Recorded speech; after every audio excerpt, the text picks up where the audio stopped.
სამწუხაროდ ეს არ არის შეთქმულების თეორია, ეს არის რეალობა, რომელიც გვაქვს. დღეს და ეს სამწუხაროდ მოიტანა არასწორად დარქმეული სახელია ჩემი აზრით ლიბერალურმა ნარკოტიკამ. ქართული ოცნების ახალი კანონით 6 წლამდე ციხე ემუქრება ყველას, ვისაც 5 გრამიდან 70 გრამამდე გამომშრალი მარიხუანა აღმოუჩნდება.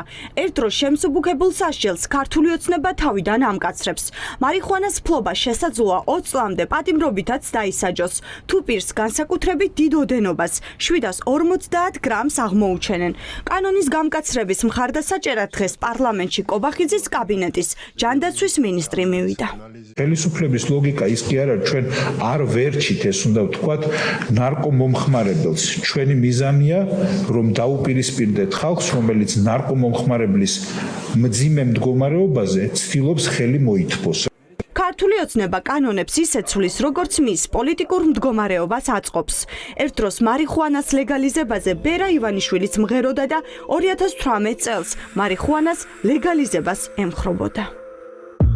ჩემი ქართველი ძმაზის და 4 კედელში კარგავს კლებს ის უბრალოდ ეწევა შეკის ფერს ისე არაშავებს არაფერს ქალაქი ფერებში კანაბის ქალაქში არ ვეჩით არავის 10 წლის წინ ქართული ოცნების ხელისუფლების პირობებში საკონსტიტუციო სასამართლომ მიიღო გადაწყვეტილება და არაკონსტიტუციურად ცნოს სისხლის სამართლის სასჯელის დაწესება 70 გრამამდე გამომშრალი მარიხუანას შეძენისა და ფლობისთვის. ქართული ოცნების ცვლილებები კანონში საკონსტიტუციო სასამართლოს ამ გადაწყვეტილებას ეწინააღმდეგება. ოცნებაში ამბობენ, რომ ახლა მარიხუანას სხვა ჯიშები შემოვიდა, რომელიც უფრო საშიშია და კანონიც ამის გამო იცვლება. საერთოდ სულ სხვა შემცველობის მარიხუანა, ვიდრე ეს იყო წარსულში და შესაბამისი ნივთიერებას გაცილებით რამდენჯერმე უფრო გაზრდილი არის ამ საშუალებაში, ნარკოტიკულ საშუალებაში, რაც თავის თავად იწვევს ნერვულ აშლილობას, ფსიქოს ჯანმრთელობის განსაკუთრებულ დაზიანებას. წლების წინ ბიძინა ივანიშვილი და ქართული ოცნება სამედიცინო მიზნებისთვის მარიხუანას პლანტაციების მოშენების იდეას უჭერდნენ მხარს.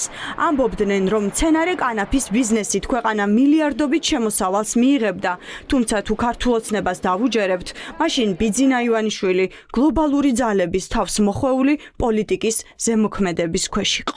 სამწუხარო წლების მანძილზე ნარკოპოლიტიკასთან დაკავშირებით სრულებით საწინააღმდეგო ასე ვთქვათ პოლიტიკას გვატარებინებდნენ. იყო მთელი კამპანია მსოფლიო მასშტაბით ნარკოლიბერალიზაციასთან დაკავშირებით. პარლამენტმა დღეს ნარკოპოლიტიკის გამკაცრებაზე მსჯელობა უკვე სესიაზეც დაიწყო.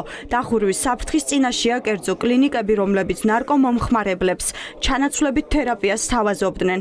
ამიერიდან ეს სერვისი მთლიანად სახელმწიფოს კონტროლ ქვეშ გადადის. კანონპროექტის მიხედვით სპეციალური საშუალებების, ნარკოტიკების და ფსიქოტროპული ნივთიერებების იმპორტის უფლება მხოლოდ სახელმწიფო მართვაში მყოფ იურიდიულ პირებს ექნებათ. არ შეიძლება არსებობდეს ვითარება, როდესაც ჩანაცვლებითი თერაპია ეს იდეა, რომელიც თავისთავად კეთილშობილურია, გამოყენებული იქნას არაკეთილშობილური მიზნით, ცუდი მიზნით, ბოროტი მიზნით და ამ შემთხვევაში ეს იქცეოდეს ნარკოტიკების ლეგალურად მიწოდების უბრალო არხად. კანონპროექტის მიხედვით სივრცეები, რომლებიც ნარკომომხმარებლებს თერაპიული მკურნალობისთვის სჭირდებოდათ, ქალაქიდან მოშორებით განთავსდება.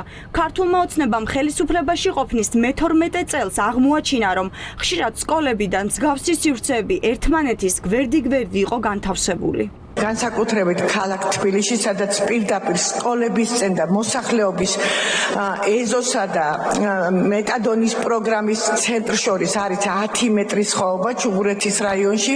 მაინტერესებს, როგორ ფიქრობთ, რა ვადებით მოხდება ამის განხორციელება და გადატანა? იმ ადამიანებსაც პატივი უნდა ვცეთ, რომლებიც არიან დაავადებულები და ეს ცენტრი მათთვის აუცილებელია, რომ სატრანსპორტო მომსახურება იყოს ისეთი, რომელიც არ გაუჭირვებს ისედაც საერთო მდგომარეობაში ყოფ ადამიანებს, რომ მივიდნენ დანიშნულების ადგილამდე. ქართული ოცნება გამკაცრებული ნარკოპოლიტიკის კანონპროექტებს ხვალ კანონად აქცევს და 15 აგვისტოდან აამოქმედებს.